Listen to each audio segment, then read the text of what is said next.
Assalamualaikum warahmatullahi wabarakatuh. Om Swastiastu, salam sejahtera bagi kita semua. Salam nama budaya. Semoga kita diberi kesehatan di tengah pandemi ini. Kali ini kami dari mahasiswa Teknologi Informasi Fakultas Teknik Universitas Udayana ingin mempresentasikan materi tentang algoritma ASTAR. Sebelumnya perkenalkan dari kelompok kami. Yang pertama ada saya sendiri, Galih Ferdandi, dengan NIM 19055551049, dan selanjutnya ada teman saya, silakan perkenalkan nama. Perkenalkan, nama saya Iventis Ciputra dengan NIM akhiran 085. Perkenalkan, nama saya Ketut Agus Liguna Dharma, NIM akhiran 047. Dan saya Fadila Winarno dengan NIM akhiran 041. Nah, baik. Setelah perkenalan, langsung saja kita ke materinya. Apa sih algoritma ASTAR itu? Jadi, algoritma ASTAR merupakan salah satu algoritma yang termasuk dalam kategori metode pencarian yang memiliki informasi atau informed search method. Algoritma ini sangat baik sebagai solusi proses pathfinding atau pencari jalan. Jadi algoritma ini mencari jarak rute terpendek yang akan ditempuh suatu poin awal atau starting point sampai ke objek tujuan. Nah, selanjutnya terdapat sejarah dari algoritma ASTAR itu sendiri. Yang pertama itu berawal dari tahun 1964. Ini pertama kali dikembangkan oleh Nilsson berdasarkan algoritma Dijkstra yang kemudian disebut dengan algoritma A1. Nah, jadi algoritma ASTAR ini berawal dari pengembangan dari algoritma Dijkstra. Lanjut, di tahun 1967, Bertram Raphael mengembangkan lebih lanjut algoritma ini dan menyebutnya menjadi algoritma A2. Namun itu tidak dapat membuktikan bahwa itu lebih unggul dari algoritma A1 sebelumnya. Nah, pada tahun 1968, Peter E. ini menunjukkan bukti bahwa algoritma A2 ini dioptimalkan dibandingkan dengan algoritma A1 sebelumnya. Jadi, dalam hal ini, dinyatakan bahwa algoritma A2 sebagai algoritma terbaik dan diubah namanya menjadi algoritma ASTAR. Nah, selanjutnya algoritma ini didasarkan pada fungsi heuristik, yaitu jarak ditambah biaya. Itu biasanya dinotiskan dengan F dalam kurung fungsi F dalam kurung X ya. Jadi fungsi X untuk menentukan urutan di mana stepnya melalui not yang ada di pohon tree. Nah, untuk notasinya sendiri, algoritma ASTAR itu memiliki notasi fungsi N itu sama dengan G dalam kurung N ditambah dengan H dalam kurung N. Nah, jadi fungsi N itu sendiri yaitu biaya estimasi terendah, sedangkan G dalam kurung N itu biaya dari not awal ke not N. Dan sedangkan H dalam kurung N itu merupakan perkiraan biaya dari not N ke not akhir. Dalam penerapannya, algoritma ASTAR memiliki beberapa terminologi dasar, diantaranya starting point, simple node, A, dan juga open list, close list, dan juga harga atau cost, halangan atau unwalkable. Untuk algoritma ASTAR sendiri ini menggunakan dua simpul ya, atau sebenarnya itu open dan close. Penjelasannya sendiri untuk open yaitu senarai atau list yang digunakan untuk menyimpan simpul-simpul yang pernah dibangkitkan dan nilai heuristiknya telah dihitung tetapi belum terpilih sebagai simpul terbaik atau best node dengan kata lain. Jadi open ini berisi simpul-simpul masih memiliki peluang untuk terpilih sebagai simpul terbaik. Ya. Sementara close ini merupakan senarai untuk menyimpan simpul-simpul yang sudah pernah dibangkitkan dan sudah pernah terpilih sebagai simpul terbaik. Jadi kalau udah dikategorikan senarai close ini, peluang untuk terpilih itu sudah tertutup gitu ya. Nah, selanjutnya terdapat simulasi algoritma ASTAR yang akan dijelaskan oleh teman saya di Ketut Agus Rio Gunadarma. Silakan. Jadi sekarang kita akan masuk ke simulasi algoritma ASTAR. Jadi di sini sudah ada grupnya. Jadi kita akan mencari jalur dari S ke G. Oke, bisa di next. Nah, jadi langkah yang pertama adalah karena kita memulai di S, jadi terdapat satu simpul yaitu S tersebut, maka S merupakan base node.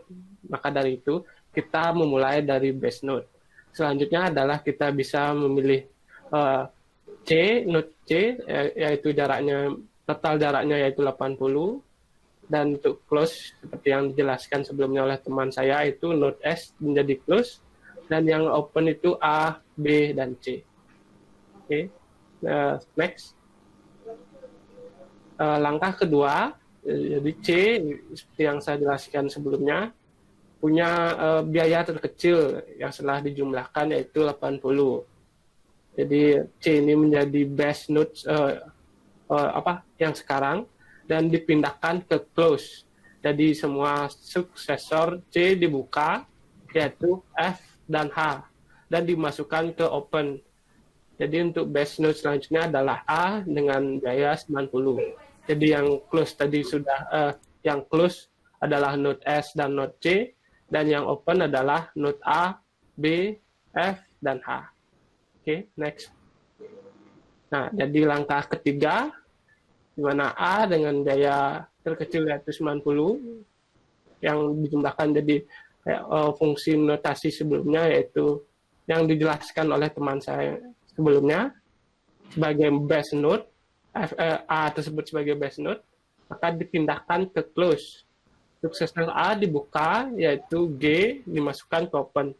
Jadi karena A sudah kita lalui, maka G dimasukkan ke dalam open maksud saya. Jadi F sama dengan G, sama dengan G dengan biaya 115. Base node selanjutnya adalah yaitu node F. Jadi node open yang sebelumnya dibuka dari suksesor C. Jadi yang kita tutup adalah S, C, dan A. Yang kita buka yaitu B, F, H, dan G. Oke, next. Di langkah keempat yaitu F dengan biaya terkecil 93 sebagai base node. Jadi karena kita lalui, kita masukkan F ke close. Jadi suksesor F dibuka, di mana suksesor F itu ada H. Karena H sudah open, maka akan dicek. Karena kan sebelumnya dibuka oleh C, H dicek. Ternyata biaya dari C ke H melalui F, yaitu 5 tambah 5 sama dengan 10, lebih kecil dari C ke H, di mana biayanya 20. Oleh karena itu, parent dari H yang sebelumnya C, sekarang menjadi F. Dan kemudian, node-nya itu masuk ke dalam close. Jadi base node selanjutnya yaitu H sama dengan 90, dengan close, yaitu node S, node C, node A, dan node F. Sedangkan yang dibuka atau di open yaitu B, node G, dan node H. Oke, selanjutnya. Nah, sekarang langkah kelima, di mana sekarang kita akan mengeksplor node B dengan biaya terkecil yaitu 95. Sebagai base node, maka node B akan dipindahkan ke close. Suksesor B membuka node yaitu E, karena sudah di open sebelumnya oleh H juga, maka akan dicek. Jadi jarak dari S ke E melalui B masih lebih besar dari, yaitu biayanya 130 dari sebelumnya, maka tidak ada perubahan parent dari E. Jadi yang node yang masuk ke close yaitu S, C, F, A, H, dan B. Sedangkan node yang masih terbuka itu yaitu E, M, dan G. Oke, selanjutnya. Nah, jadi langkah ke-6, yaitu E dengan biaya terkecil yaitu 110, sebagai base node dan dipindahkan ke close seperti langkah-langkah sebelumnya. Jadi suksesor E dibuka dengan suksesor E-nya itu yaitu node G. Karena G sudah di-open sebelumnya oleh node A, maka harus dicek apakah parent dari G perlu diganti. Ternyata biaya S ke G melalui E itu lebih kecil dari rute sebelumnya, yaitu sebesar 75. Sedangkan dari S ke E melalui A, yang saya bilang ini, yaitu 115. Jadi melalui E lebih kecil daripada melalui A. Jadi parent G dirubah menjadi E. Jadi yang di close itu adalah node S, node C, node A, node H, node B, dan node E. Sedangkan yang masih dibuka itu yaitu node G dan node M. Oke, selanjutnya. Nah, karena G tadi tersebut adalah goal-nya tersebut, jadi goal node G ini merupakan goal di mana dengan biaya terendah yaitu 75.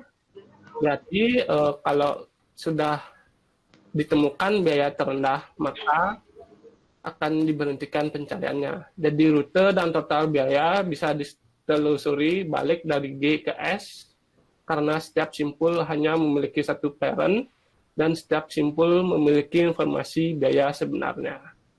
Jadi rute penelusuran yang seperti yang sebelumnya dilakukan menghasilkan rute yaitu dari node S di awal start, kemudian node C, node F, node H, node E, dan berakhir di node G dengan jarak 75. Oke, sekian dari simulasi algoritma A star. Presentasi selanjutnya akan dilanjutkan oleh teman saya. Baik, terima kasih Leo atas waktunya. Jadi perkenalkan dulu, nama saya Ivanti Ciputra dengan imaran 085. Jadi di sini saya akan menjelaskan tentang setelah kita mempelajari sistem A-star search itu, rancangan pengembangan apa sih yang akan sangat bisa kita jadikan sebuah sistem gitu, sistem dalam pencarian. Jadi pada dasarnya sistem A-search itu adalah sebuah sistem pencarian yang berfungsi untuk mencari rute terpendek atau tercepat untuk mencapai suatu tujuan. Nah, jadi di sini ada sebuah latar belakang dari sebuah rancangan tersebut. Jadi ada kota yang bernama Kota Cirebon, adalah kota di Jawa Barat yang bersimbol kota udang. Nah, di kota ini memiliki berbagai macam tempat pangkas rambut. Tempat pangkas rambut itu menjadi salah satu kegiatan yang wajib dilakukan oleh masyarakat di berbagai daerah. Banyak perspektif yang berbeda dalam berbagai kebutuhan untuk menemukan tempat yang cocok untuk memangkas rambut. Antara lain tempatnya nyaman, lokasinya dekat, budget, dan lain sebagainya. Penentuan rute terdekat sangat membantu masyarakat karena memudahkan dalam mencari jalan menuju tujuan dengan menempuh jalan yang lebih singkat. Namun, sayangnya, kurangnya informasi yang akurat mengenai informasi jalur terdekat menuju tempat cukur itu, maka terdapat di sekitar yang menjadikan masyarakat terkadang sulit dalam mencari dan menentukan tempat pangkas rambut. Dalam menyelesaikannya ini, permasalahan penentuan jalur terdekat dapat diselesaikan dengan beberapa algoritma. Nah, salah satunya seperti yang kita pelajari ini adalah algoritma A-search. Nah, jadi gambaran simpelnya, sistem ini dibuat, kami akan menggunakan algoritma A-search untuk mencari jalur terdekat menuju pangkas rambut yang ada di Kota Cirebon. Pertama, sistem akan menentukan GPS untuk menentukan posisi dari pengguna atau user sebagai posisi awal.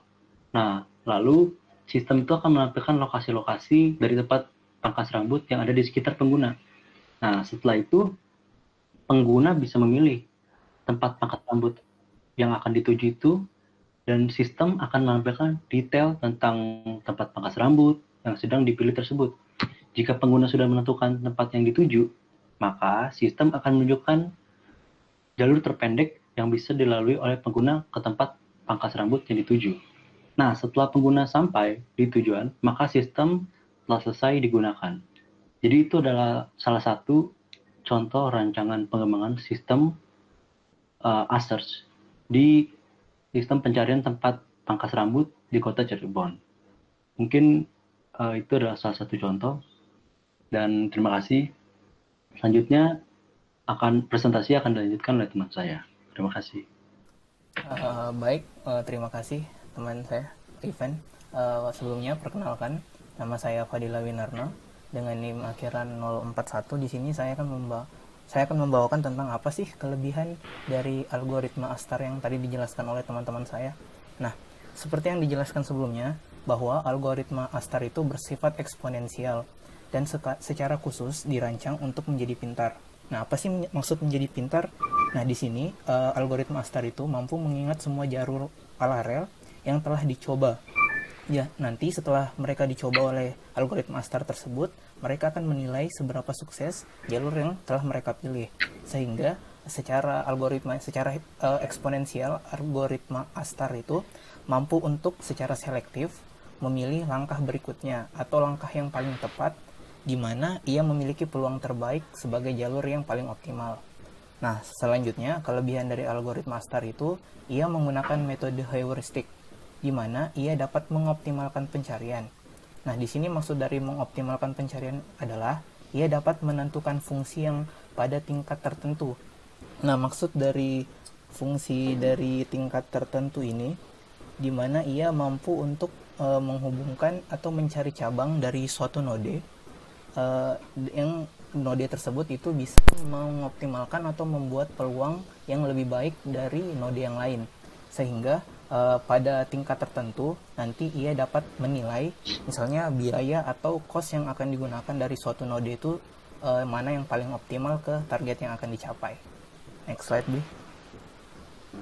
Nah, selanjutnya kelebihan algoritma ASTAR yang lain adalah ketika ia melakukan pencarian jalur melalui logika abstrak, yaitu seperti yang dijelaskan sebelumnya, bahwa ia itu mampu mencari node yang terbaik, sehingga misalnya kita mencoba untuk mengoptimalkan algoritma ASTAR seperti pada contoh sebelumnya yang pangkas rambut, ia benar-benar bisa diterapkan pada jalur fisik seperti pada peta atau maps yang ada. Kemudian algoritma ASTAR juga itu mampu menemukan jalur optimal yang biaya dan bahan bakarnya paling sedikit, serta dengan jalur atau yang belokannya paling efektif. Selain itu, ASTAR ketika diterapkan secara nyata sangat memungkinkan untuk dapat berfungsi dengan baik. Next slide, Bu. Nah, selain dari kelebihan yang digunakan pada algoritma ASTAR, tentunya terdapat beberapa kelemahan. Nah, salah satu kelemahan dari algoritma ASTAR itu, yang pertama itu nilainya tetap, di mana algoritma ini jika telah selesai digunakan atau misalnya jika faktor percabangannya terbatas, maka ia akan cenderung memiliki biaya tetap karena jalur atau node yang akan dieksplor itu terbatas, sehingga dia tidak bisa untuk menemukan jalur optimal dan kecenderungannya itu eksplorasinya itu lebih sedikit, sehingga nilainya tetap. Kemudian ada kecepatan eksekusi. Nah, kecepatan eksekusi di sini di mana pencarian ASTAR ini sangat bergantung pada akurasi algoritma heuristik yang ia gunakan untuk menghitung nilai H. Jadi semakin ia misalnya akurasinya itu semakin tepat atau nodenya itu semakin banyak, maka algoritma ASTAR ini semakin baik untuk digunakan karena dia bisa mengeksplor jalur yang lebih banyak, sehingga kemampuan algoritmanya untuk memprediksi atau menentukan jalur optimal itu semakin baik. Seperti itu. Terima kasih. Mungkin sekian dari saya. Baik, sekian presentasi dari kelompok kami. Maaf jika jika ada kesalahan kata atau pengucapan materi. Bila ada kurangnya minta maaf. Sekian dari kami. Terima kasih.